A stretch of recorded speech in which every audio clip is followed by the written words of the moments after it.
నమస్తే. నేను మీ ఉమా. ఇప్పుడు రచయిత్రి మంజితా కుమార్ రచించిన యువకుల వ్యవసాయం అనే కథను విందాం. వ్యవసాయం చేయాలంటే ఈ మధ్య యువత ముందుకు రావట్లేదు. పైగా అందరూ పల్లెల నుంచి పట్నాలకు తరలిపోయి ఏదన్నా ఉద్యోగంలో చేరాలనుకుంటున్నారు. అందుకు కారణాలు అనేకం. ఈ కథలో కూడా యువత వ్యవసాయం వద్దని భావిస్తుంది. మరి ఆ యువకులు హలం పట్టారా లేదా అన్నది ఈ కథలో తెలుసుకోవచ్చు. అయితే మనం కథను వినడం ప్రారంభించే ముందు సౌకర్యవంతమైన స్థితిలోకి వెళదాం. మీకు ఇష్టమైన రీతిలో పడుకొని అన్ని లైట్లను ఆఫ్ చేసి మీ కళ్ళు మూసుకోండి. నెమ్మదిగా గాలి పీలుస్తూ పూర్తిగా లోతైన శ్వాస తీసుకొని వదలండి. ఈ ప్రపంచాన్ని, ఇవాల్టి జ్ఞాపకాలను మెల్లగా పక్కకు నెట్టి నిద్రలోకి క్రమంగా జారుకొనే సమయమిది. మరోసారి నెమ్మదిగా గాలి పీలుస్తూ లోతైన శ్వాస తీసుకొని మీ శరీరంలోని ఒత్తిడిని బయటకు వదిలేయండి. ఇప్పుడు చేయాల్సిందల్లా విశ్రాంతి తీసుకోవడం, సేద తీరటం, మునుపటి స్థితికి రావటం. మీరు ఇప్పుడు మంచం మీద ఉన్నారు.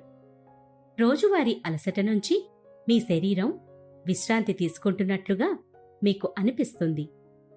కాళ్ల నుంచి మొదలుపెట్టి మీ అవయవాల్లోని ఒత్తిడిని ఒక్కొక్కటిగా బయటకు పంపించేయండి.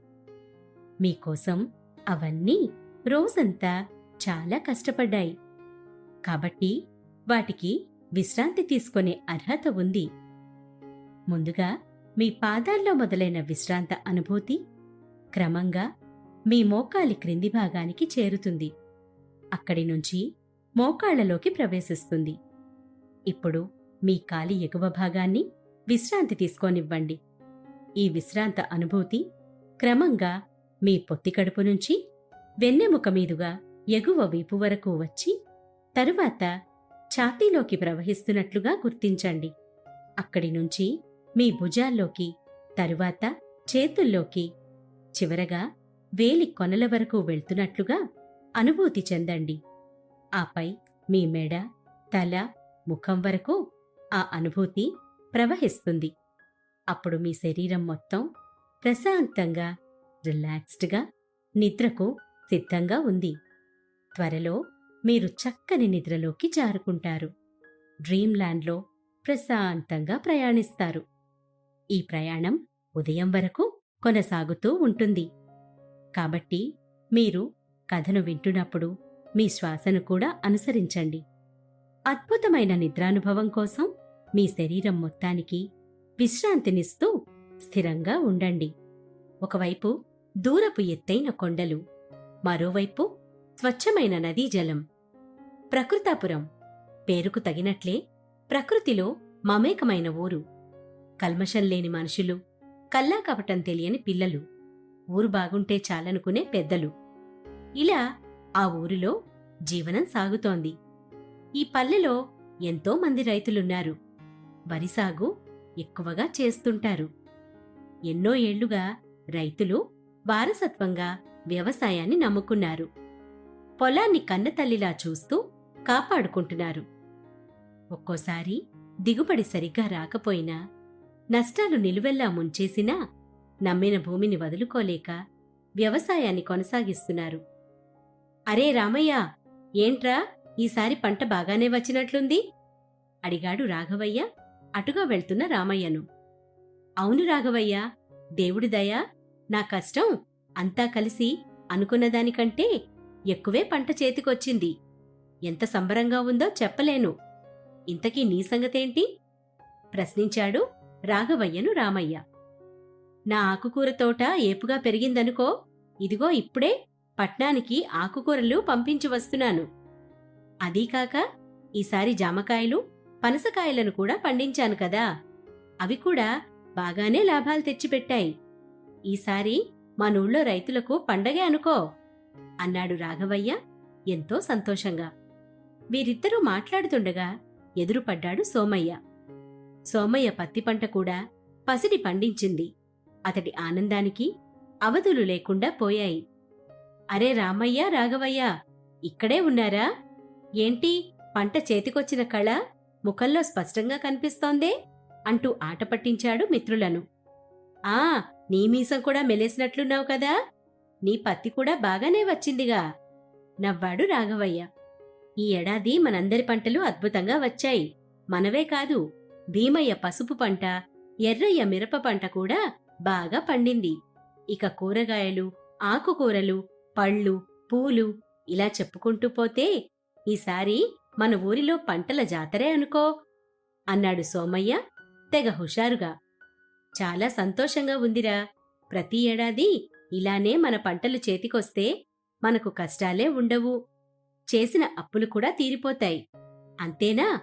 మన పిల్లల భవిష్యత్తుకు ఢోకా ఉండదు ఉత్సాహంగా చెప్పుకుంటూ పోయాడు రామయ్య. అవును, నిజం చెప్పావు. ఆ దేవుడు చల్లగా చూస్తే చాలు. ఆ సరేరా, ఉంటాను. మా ఆవిడ పంట చేతికొచ్చిన సందర్భంగా చేపల పులుసు చేసిందిట. ఇప్పుడే వెళ్ళి భోజనాన్ని ఓ పట్టు పట్టాలి అంటూ సోమయ్య అక్కడ్నుంచి నవ్వుతూ కదిలాడు. అందరి ఇళ్లలో పంచపక్ష పరమన్నాలే ఇక. నేను కూడా వెళ్తాన్రా. నాకెంతో ఇష్టమని తీపి భక్ష్యాలు చేస్తానంది మీ చెల్లెమ్మ. ఉంటాను అంటూ రాఘవయ్య కూడా ఇంటికి దారితీశాడు. సరేరా, జాగ్రత్త మరి అనుకుంటూ రామయ్య ఇంటికి వెళ్లసాగాడు. మార్గం మధ్యలో కనిపించిన మిత్రులను, తోటివారిని పలకరిస్తూ పంట సంగతులు అడిగి తెలుసుకుంటూ ముందుకు నడవసాగాడు. ఇంతలో షావుకారి ఇల్లు కనిపించింది. వెంటనే షావుకారు వద్దకు వెళ్లి తాను తీసుకున్న అప్పుకు వడ్డీతో సహా ఇచ్చేసి సమయానికి ఆదుకున్నందుకు మనసారా కృతజ్ఞతలు తెలుపుకున్నాడు. అరే రామయ్య, ఏమంత తొందరుందని ఇప్పుడే డబ్బులు తిరిగిచ్చేశావు? నేనేమైనా అడిగానా నిన్ను అంటూ షావుకారు రామయ్యకు మజ్జిగ అందించాడు. లేదు షావుకారు, అప్పు తీసుకున్నప్పట్నుంచి తిరిగి తీర్చే వరకు గుండెమీద కుంపటిలానే ఉంటుందంటే నమ్ము. ఇప్పుడు అప్పు తీర్చేశాను. అమ్మయ్యా, చెప్తే నమ్మవుగాని ఇప్పుడెంత హాయిగా ఉందో తెలుసా? ఆపదవేళ ఆదుకున్నావు, అదే 10,000.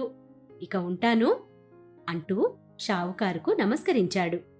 ఇవాళ నేను లేచిన వేళ విశేషం బావుంది. మనూళ్ళో అందరూ వచ్చి అప్పు తీర్చేస్తున్నారు, అది కూడా వడ్డీతో సహా. పంటలు బాగా పండాయట కదా, చాలా సంతోషం. ప్రతి ఏడాది పంటలు ఇలానే పండితే ఇక ఈ ఊరివారికి నా అవసరమే ఉండదు. వేరే ఊరుకు నేను మకాం మార్చాలి నవ్వుతూ అన్నాడు షావుకారు. అయ్యో, ఎంతమాట! మనం ఇక్కడే పుట్టాం, ఇక్కడే పెరిగాం. వేరే చోటుకు వెళ్లడమెందుకు? ఏ అప్పులు లేకుంటే వేరే పని చేసుకోలేవా ఏంటి? భలేవాడివయ్యా మగడా అని షావుకారుతో అన్నాడు రామయ్య. ప్రశాంతంగా నిద్రపోయేందుకు నీంద్ యాప్లోకి అడుగుపెట్టండి. ఈ క్షణమే నీంద్ యాప్ను డౌన్లోడ్ చేసుకోండి. ఒత్తిడిని తగ్గించి ప్రశాంతమైన నిద్రలోకి మిమ్మల్ని తీసుకెళ్లే చక్కని కథలు, ధ్యాన పద్ధతులు, ఆహ్లాదకర సంగీతాన్ని మీరు నీంద్ యాప్లో మాత్రమే వినండి. ఇవే కాకుండా పలు రకాల స్లీప్ ప్రోడక్ట్స్ అయిన sleep gummies, milk mix, sleep tea bags గురించిన సమాచారం తెలుసుకోవచ్చు. ఈ ప్రోడక్ట్స్కి మీరు బానిస అయ్యే అవకాశమే లేదు. వీటిని వాడడం వల్ల మీకు ఎటువంటి సైడ్ ఎఫెక్ట్స్ కూడా ఉండవు. సంపూర్ణంగా నిద్రపోయేందుకు ఇవి సహకరిస్తాయి. మీ నిద్రానుభవాన్ని మరింత మెరుగుపరుస్తాయి. అలా వారిద్దరూ కాసేపు మాట్లాడుకున్నాక రామయ్య తన ఇంటికి బయలుదేరాడు. ఇంట్లోకి వెళ్లేసరికి ఘుమఘుమ వాసనలు స్వాగతం పలికాయి. కమ్మటి గుత్తివంకాయ కూర వాసన కడుపులో ఆకలిని పుట్టించింది. ఏమోయ్ సీతా, నాకోసం గుత్తివంకాయ చేసినట్లున్నావు, వాసన వీధి వరకు వస్తోంది అంటూ కాళ్ళు చేతులు కడుక్కోడానికి వెళ్లాడు. వచ్చారా? రండి రండి. అవును, మీకోసమే చేశాను. నేతన్నం కూడా చేశాను మీకిష్టమని. ఊరంతా పండగలా ఉందండి. అందరింట్లోనూ ప్రత్యేక వంటలే ఇవాళ. అబ్బా, ప్రతి ఏడాది దేవుడు ఇలానే కరుణిస్తే ఎంత బాగుండు కదండీ అంటూ భర్తకు విస్తరివేసి వడ్డించసాగింది. ముందుగా పాలకోవా ఆకులో వేసింది. ఇదేంటి పాలకోవానా? ఎక్కడిది అంటూ మిఠాయిని ఓ పట్టు పట్టసాగాడు. ఇంకెక్కడిది? మీ పక్కింటి చెల్లి వనజ పంపింది, మీకు చాలా ఇష్టమని అంది సీత. ఎంతైనా నా చెల్లి బంగారం. అవును, మరి వనజకు నువ్వు గుత్తి వంకాయ పంపావా లేదా అనడిగాడు రామయ్య. పంపాను పంపకుంటే ఊరుకుంటుందా అంటూ నవ్వింది సీత. ఇంతకీ మన పుత్రరత్నం ఎక్కడా అనడిగాడు రామయ్య.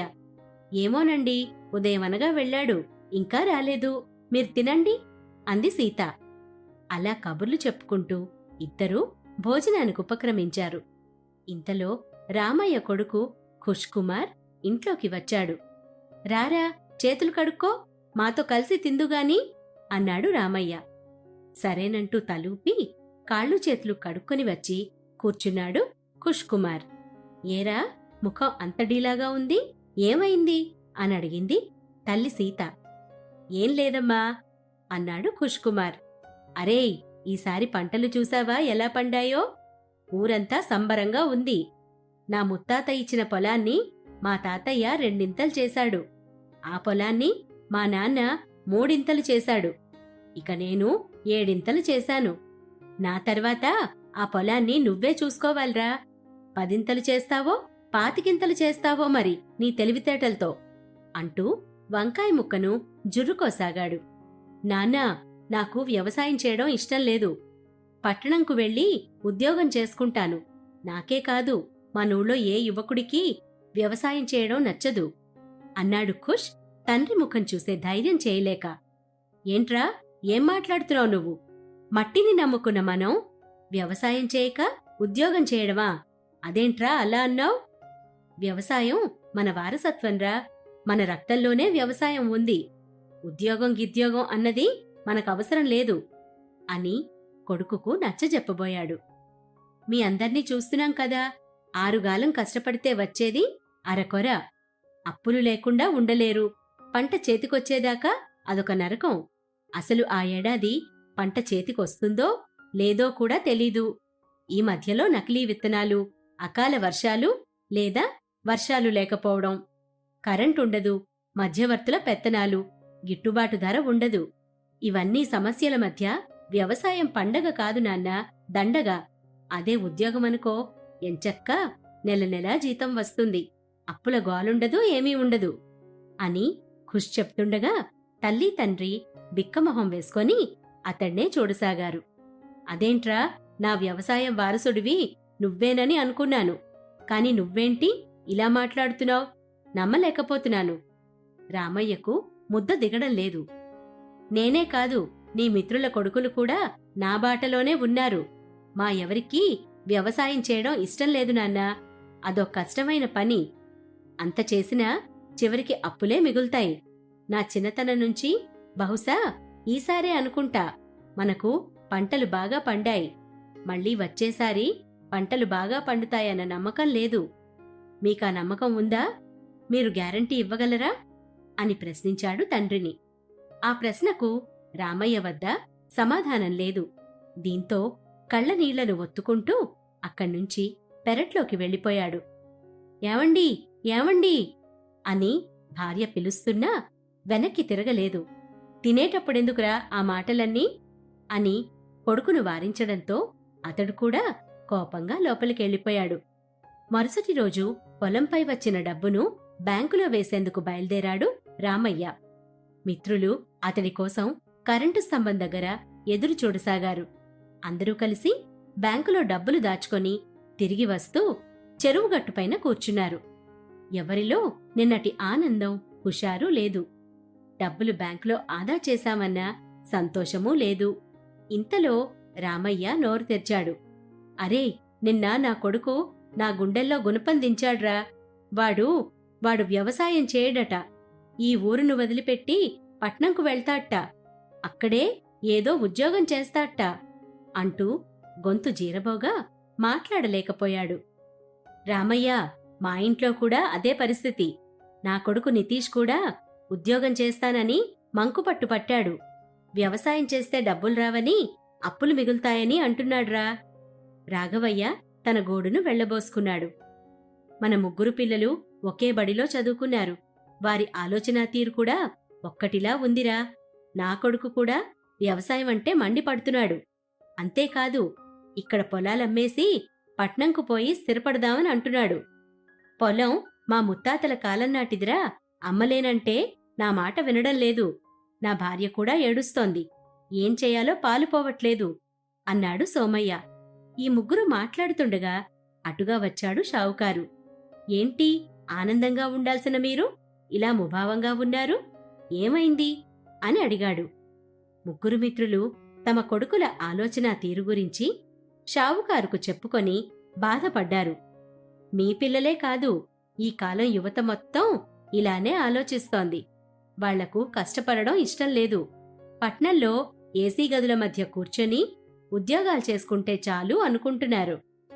అది కూడా అంత సులభమైన పని కాదని వారికిప్పుడే తెలీదులే. సరే, ఆ సంగతి పక్కన పెడితే ఇప్పుడు మీ పిల్లల ఆలోచనా ధోరణిని మార్చాలి. వాళ్ల మనసుల్లో నాటుకుపోయిన వ్యవసాయం దండగా అన్న పదాన్ని కూకటివేళ్లతో సహా పెకిలించాలి అన్నాడు ఆలోచిస్తూ షావుకారు. అవును షావుకారన్నా, మాకేం చేయాలో పాలుపోవట్లేదు. నువ్వే ఏదన్నా ఆలోచన చేసి చెప్పు. మా కొడుకుల్లో మార్పు రావాలి. వారంతా వ్యవసాయాన్ని కష్టంగా కాకుండా ఇష్టంగా మలుచుకోవాలి అంటూ ప్రాధేయపడ్డారు. అదే ఆలోచిస్తున్నా. సరే, నాకు 2 రోజుల సమయం ఇవ్వండి. మంచి ఆలోచనతో వస్తాను అన్నాడు షావుకారు. సరేనని మిత్రులు చెప్పడంతో షావుకారు అక్కడ్నుంచి ఇంటికి వెళ్ళిపోయాడు. కాని అతడి మెదడులో మాత్రం నేటి యువతరాన్ని వ్యవసాయం వైపు లాగేదెలా అన్న ఆలోచనే తిరుగుతోంది. ఈలోగా ముగ్గురు మిత్రులు కూడా తమ మిగతా పనుల్లో తలమునకలయ్యారు. మధ్య మధ్యలో కొడుకులు పట్నంలో ఉద్యోగం గురించి అడుగుతుంటే ఆలోచించుకునేందుకు కాస్త సమయం కావాలని వారికి చెప్పారు. ప్రశాంతంగా నిద్రపోయేందుకు నీంద్ యాప్లోకి అడుగుపెట్టండి. ఈ క్షణమే నీంద్ యాప్ను డౌన్లోడ్ చేసుకోండి. ఒత్తిడిని తగ్గించి ప్రశాంతమైన నిద్రలోకి మిమ్మల్ని తీసుకెళ్లే చక్కని కథలు, ధ్యాన పద్ధతులు, ఆహ్లాదకర సంగీతాన్ని మీరు నీంద్ యాప్లో మాత్రమే వినండి. ఇవే కాకుండా పలు రకాల స్లీప్ ప్రోడక్ట్స్ అయిన sleep gummies, milk mix, sleep tea bags గురించిన సమాచారం తెలుసుకోవచ్చు. ఈ ప్రోడక్ట్స్కి మీరు బానిస అయ్యే అవకాశమే లేదు. వీటిని వాడడం వల్ల మీకు ఎటువంటి సైడ్ ఎఫెక్ట్స్ కూడా ఉండవు. సంపూర్ణంగా నిద్రపోయేందుకు ఇవి సహకరిస్తాయి. మీ నిద్రానుభవాన్ని మరింత మెరుగుపరుస్తాయి. దీంతో తండ్రులు తమ మార్గంలోకి వస్తున్నారని యువకులు ఆనందపడ్డారు. 2 రోజుల తర్వాత షావుకారు రామయ్య, రాఘవయ్య, సోమయ్యను తన ఇంటికి రమ్మని కబురు చేశాడు. ముగ్గురు మిత్రులు భోజనాలు ముగించుకొని షావుకారి ఇంటికి వెళ్లారు. రండి రండి, కూర్చోండి, మీకోసమే ఎదురుచూస్తున్నాను అంటూ వారికి కుర్చీలు చూపించాడు షావుకారు. ఈ మర్యాదల సంగతికేంగాని ముందు మా పనేం చేసావో చెప్పన్నా అని అడిగాడు సోమయ్య ఆతృత ఆపుకోలేక. వస్తున్నా వస్తున్నా, అదే విషయానికి వస్తున్నా అన్నాడు షావుకారు. మెల్లిగా ముగ్గురు మిత్రులను దగ్గరకు లాక్కొని వారి చెవుల్లో ఒక విషయం చెప్పాడు. ఆలోచన బాగానే ఉంది, మరి మా పిల్లలు దారిలోకి వస్తారంటావా అని సందేహం వెళ్ళిబుచ్చాడు రాఘవయ్య. రాకుండా ఎక్కడికి పోతారు? అన్నట్లు ఇది మీ ముగ్గురి సమస్యే కాదు, ఊళ్ళో దాదాపు అందరిళ్లల్లోనూ ఇదే గొడవట. కాబట్టి మీరేం చేస్తారంటే ఈ విషయాన్ని ఊళ్ళో అందరికీ చెప్పండి. అందరూ కలిసి ఒకే తాటిపై నిలిస్తే సమస్యకు శాశ్వత పరిష్కారం లభిస్తుంది అన్నాడు షావుకారు చాలా నమ్మకంగా. అలాగే, ఇప్పుడే వెళ్ళి అందరి చెవిలో ఈ విషయం వేసేస్తాం అన్నాడు సోమయ్య హుషారుగా. మా పిల్లలు మారతారంటారా షావుకారు అని అడిగాడు రామయ్య దీనంగా. నీ కొడుకులేంటి, నా దెబ్బకు యువతరం మొత్తం మారాల్సిందే ధీమాగా చెప్పాడు షావుకారు. షావుకారు దగ్గర సెలవు తీసుకొని మిత్రులంతా ఊరిలో ఉన్న అందరి దగ్గరికి వెళ్లి షావుకారిచ్చిన సలహా గురించి చెప్పారు. ఈ విషయాన్ని అత్యంత రహస్యంగా ఉంచాలని అనుకున్నారు. అందరూ ఎవరింటికి వారు చేరుకున్నారు. రాత్రి భోజనాల సమయంలో ఖుష్కుమార్ ఇంటికి వచ్చాడు. అమ్మా, ఆకలేస్తోంది, అన్నం పెట్టు అన్నాడు. అన్నం లేదురా అంది సీత, భర్త ముందే ఆమెకు అలా చెప్పమని సూచించడంతో. అన్నం లేదా? అదేంటి, మరిప్పుడు ఏం తినాలి అని అడిగాడు ఆశ్చర్యంగా ఖుష్కుమార్. ఏమోరా, నాకు తెలీదు. మనింట్లో మాత్రం అన్నం లేదు అంది సీత. కొడుకు అన్నం అడిగినా పెట్టనందుకు మనసులో బాధ ఉన్నా ఆమె భర్త చెప్పిందే పాటించసాగింది. అదేంటమ్మా, చాలా ఆకలిగా ఉంది. పోని తినడానికి ఇంకేమైనా ఉందా ఇంట్లో అంటూ అడిగాడు. ఏం లేదురా, మంచినీళ్లు తప్ప మరేం లేవు. కావాలంటే తాగు అంటూ ఒక గ్లాసులో మంచినీళ్లు తెచ్చి ఇచ్చింది కొడుక్కి. ఖుష్కుమార్కు ఏం జరుగుతోందో అర్థం కాలేదు. సరేలే అనుకొని మంచినీళ్లు తాగి పడుకున్నాడు. మరుసటి రోజు ఉదయం లేచి బ్రష్ చేసుకున్నాడు. రాత్రి కూడా భోజనం చేయకపోవడంతో అతడికి విపరీతమైన ఆకలిగా ఉంది. అమ్మా, ఏం చేశావు టిఫిన్ అని అడిగాడు కడుపులో నకలకలాడుతుండడంతో. నిన్ననే చెప్పాను కదరా, మనింట్లో తినడానికి ఏమీ లేదని అంది సీత మరోసారి. తినడానికేం లేకపోవడమేమిటి? జోక్ చేస్తున్నావా అంటూ వంటింట్లోకి వెళ్లాడు. పాత్రలను వెతికాడు. నిజంగానే ఇంట్లో ఆహారం అన్నదే లేదు. దీంతో అతడికి ఆకలితో నీరసం, కోపం రెండూ వచ్చాయి. సరే, నేను రాఘవయ్య పెదనాన్న వాళ్ళింటికి వెళ్ళి ఏదన్నా తినేసొస్తాను అంటూ వెళ్ళాడు. అరేయ్, ఉన్నావారా ఇంట్లో అంటూ రాఘవయ్య కొడుకు నితీష్ను పిలిచాడు ఖుష్కుమార్. నీరసంగా ఇంట్లోంచి బయటకు వచ్చిన మిత్రుణ్ణి చూసి ఏమైందిరా అని అడిగాడు ఖుష్కుమార్. ఏమోరా, రాత్రి నుంచి ఇంట్లో తిండి లేదు. ఆకలితో కళ్ళు తిరిగిపోతున్నాయి. ఏదన్నా అంటే మంచినీళ్లు తాగు అంటున్నారు అన్నాడు నితీష్ డీలాగా. మా ఇంట్లో కూడా ఇదే పరిస్థితిరా. పద, అలా బయటకు వెళ్ళి ఏదైనా తిందాం అన్నాడు ఖుష్కుమార్. కాని ఊళ్ళో ఉండే ఒకే ఒక్క హోటల్ తాళం వేసి ఉండడంతో వారికి ఏం చెయ్యాలో తోచలేదు. అప్పటికే హోటల్ ముందు చాలామంది యువకులు ఆకలితో అలమటిస్తూ నీరసంగా చెట్టుకొకరు పుట్టకొకరు అన్నట్లుగా వాలిపోయారు. ఏంట్రా, మీరంతా ఇక్కడున్నారు ఆశ్చర్యపోతూ అడిగాడు ఖుష్కుమార్. మా ఇళ్లలో రాత్రి నుంచి తిండి పెట్టడం లేదు. ఏంటి అంటే ఇంట్లో ఆహారం లేదు అంటున్నారు. పంటలు బాగానే పండాయి కదా అంటే అవన్నీ అయిపోయాయి. ఇప్పుడు ఒక్క తిండి గింజ కూడా లేదు అంటున్నారు. ఆకలేస్తోంది, ఏం చెయ్యాలో పాలుపోవట్లేదు అన్నాడు ఒక యువకుడు. మన ఊరు మొత్తంలో ఎక్కడా ఆహారం లేదా? అంత పంటలు పండించారు, అయినా ఆహారం లేకపోవడమేమిటి? నాకెందుకో మన పెద్దలపై అనుమానంగా ఉంది. మనం పట్నం వెళ్ళి పని చేసుకుందాం అనుకుంటున్నామని వాళ్లే ఏదో చేశారనుకుంటాను అన్నాడు మరో యువకుడు. ఇప్పుడేం చేద్దాం అడిగాడు ఖుష్కుమార్. సరిగా అప్పుడే అక్కడికి షావుకారు వచ్చాడు. యువకుల మోములు వాడిపోయి ఉండడం గమనించి మనసులోనే నవ్వుకున్నాడు. ఏంట్రా కుర్రకారు, ఉదయమే షికారుకొచ్చారా అని అడిగాడు ఏమీ తెలియనట్లు. అంతా తెలిసినా కూడా. బాబాయ్, అసలు మన ఊళ్ళో ఏం జరుగుతోంది? ఎక్కడా తిండి గింజ పుట్టడం లేదు. హోటల్ కూడా మూసి ఉంది. మీకేమైనా తెలుసా అని అడిగాడు ఖుష్కుమార్. అవునురా, మన ఊళ్ళో తిండి మొత్తం అయిపోయింది. ఇకపై దొరుకుతుందన్న నమ్మకం కూడా లేదురా. ఇక గాలిని పీలుస్తూ కాలం వెళ్లదీయడమే. అదెన్నాళ్ళో మరి అన్నాడు షావుకారు ఆకాశం వైపు దీనంగా చూస్తున్నట్లు నటిస్తూ. అదేంటి బాబాయ్, మా నాన్న అంతలా వరి పండించాడు, వీళ్ల నాన్న గోధుమలు, రాగి పండించాడు, రాఘవయ్య పెదనాన్న ఆకుకూరలు, ఇలా చెప్పుకుంటూ పోతే మన ఊళ్ళో ఈ ఏడాది పండని పంట అంటూ లేదు కదా అన్నాడు ఓ యువకుడు. అది నిజమేరా, కాని విషయమేమిటంటే వ్యవసాయం చేయడం అన్నది ఈ తరంతో ముగిసిపోతోంది. మీరా వ్యవసాయం చేయడం అంటే కష్టం, మేం చేయం అంటున్నారు. ఉద్యోగాల కోసం పట్నం వెళ్తాం అంటున్నారు. మరి పంటలెవరు పండిస్తారు? తిండి ఎవరు పండిస్తారు? మీరే చెప్పండి. సూటిగా ప్రశ్న అనే బాణాన్ని సంధించాడు షావుకారు. అంటే మీరంటున్నది అనుమానంగా అన్నాడు ఖుష్కుమార్. అవునురా, అందరూ కూర్చుని తినాలనుకుంటే పండించేవారెవరు మరి? మీరా మీ తండ్రులను వ్యవసాయం మానేయమని, పొలాన్ని అమ్మేయమని అంటున్నారు. వారు మీ మాటను నమ్మి వ్యవసాయాన్ని మానేస్తున్నారు. అంటే భవిష్యత్తు తరాలకు తిండి ఉండదనే కదా? షావుకారు యువకుల్లో ఆలోచనలు రేకెత్తించసాగాడు. అంటే ఇప్పుడు మేము వ్యవసాయం చేయాలా అని అడిగారు యువకులు. వ్యవసాయం మన బలం. పల్లెల్లో పుట్టిన మనందరికీ వ్యవసాయం వెన్నతో పెట్టిన విద్య. అది వదిలేసి పట్నంకు వెళ్తాం, ఉద్యోగాలు చేస్తామంటారేంట్రా? ఇదే తెలివిని వ్యవసాయంలో పెట్టండి. మీ నాన్నలు, తాతలు వాడిన పరికరాలు కాకుండా కొత్తవి కనిపెట్టండి. వ్యవసాయంలో డిగ్రీలు చేసి ఆ జ్ఞానాన్ని పంటల రాబడి ఎక్కువ వచ్చేలా వినియోగించండి. ప్రశాంతంగా నిద్రపోయేందుకు నీంద్ యాప్లోకి అడుగుపెట్టండి.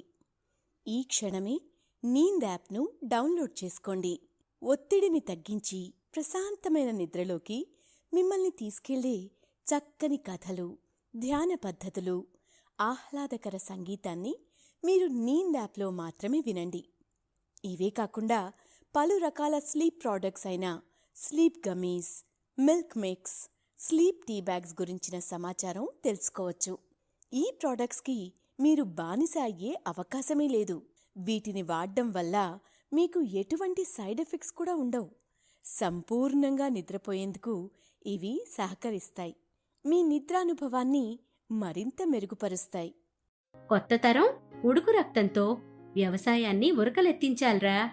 అంతేగాని వ్యవసాయం అంటే పని అని, అంత కష్టం పడలేమని అంటే ఎలా? జై కిసాన్ జై జవాన్ అన్న నానుడిని మర్చిపోయారా? దేశానికి వెన్నెముక రైతులేరా. అన్నదాతలు లేనిదే ఎవ్వరూ లేరు. మేము చేసిన వ్యవసాయం ఈ ఊరికి ఉపయోగపడితే, మీరు చేసే వ్యవసాయం ఈ దేశానికే ఉపయోగపడుతుంది. మీ యువతేరా ఈ దేశాన్ని ముందుకు తీసుకుని వెళ్లగలిగేవాళ్లు అన్నాడు షావుకారు. బాబాయ్, నీ మాటలు నిజం.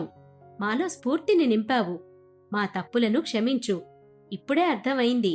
మేము దూరపు కొండలు నునుపనుకొని భ్రమించబోయాం.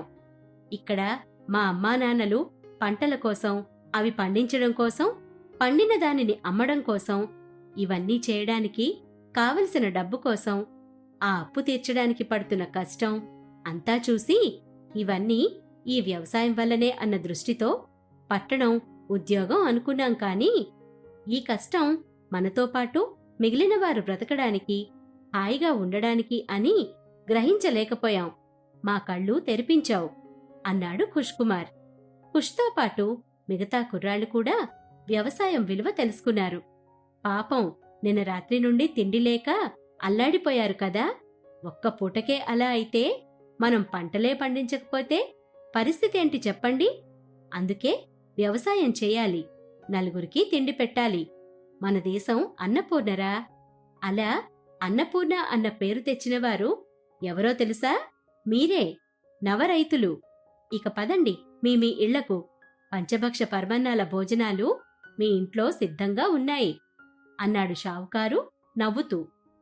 ఏంటి, నిజమా బాబాయ్? ఆశ్చర్యపోతూ అడిగాడు రాఘవయ్య కొడుకు. మీలో ఈ మార్పు రావాలని చిన్న నాటకం ఆడాల్సి వచ్చింది. క్షమించండి, నిన్నట్నుంచి మిమ్మల్ని పస్తులుంచాను. పర్వాలేదులే, మీరు మారారు. ఇకపై వ్యవసాయం చేయబోతున్నారు. సంతోషం అంటూ కుర్రాళ్ల భుజం తట్టాడు షావుకారు. అందరూ ఆనందంగా తమ తమ ఇళ్లకు బయలుదేరారు. అమ్మా, నాన్నా, నాకు బుద్ధి వచ్చింది. షావుకారు బాబాయ్ మా కళ్ళు తెరిపించాడు. ఇకపై నేనెక్కడికి వెళ్లను. మన ఊర్లోనే ఉంటూ వ్యవసాయం చేసుకుంటాను. మన పొలాన్ని 1000 చేస్తాను. అన్నదాత అన్న పేరును సార్థకం చేసుకుంటాను అంటూ తల్లిదండ్రుల పాదాలను మొక్కాడు ఖుష్కుమార్. ఇటు రాఘవయ్య కొడుకు కూడా తండ్రిని క్షమించమని కోరాడు. నాన్నా, నన్ను మన్నించు. నిన్ను బాధ పెట్టాను. మీరెంతో ఇష్టంగా చూసుకుంటున్న పొలాన్ని కాదని పరాయి చోట వేరే వారి కింద ఉద్యోగం చేద్దామనుకున్నాను. నేను రైతు బిడ్డను. రైతుగానే జీవనం సాగిస్తాను అన్నాడు. సోమయ్య కొడుకు కూడా తండ్రిని మన్నించమని కోరాడు.